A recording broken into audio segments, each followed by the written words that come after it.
Pamirsa Pitrayatnya inggih punika, upacara ngaben pinaka cihna bakti majeng leluhur sani sampun miasa selami maurib. Edan ngaben kemargiang upacara mepegat, sani metetujon megat paiketan pantaraning sang atman sareng kulawarga sani ketilarin.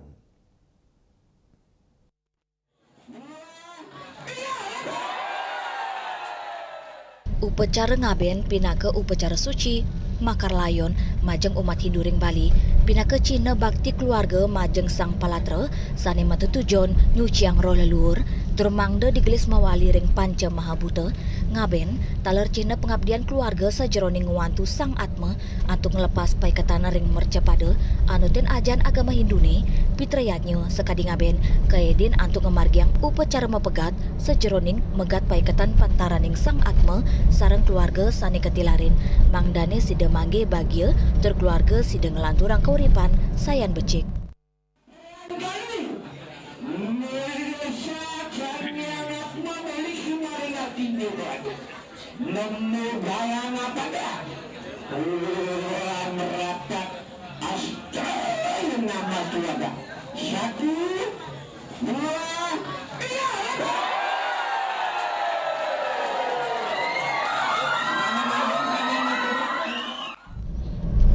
Ring sajeroning pemargin mepegat inucap talar ketanyane umat ngawai gunayang sarana merupa benang mewarni petak selem miwah barak utawi tridatu saneka ikat antuk kalih taru raris ke uwadang pemutusan benang inucap kenirgayamang megat paikatan keluarga sareng sane sampun seda.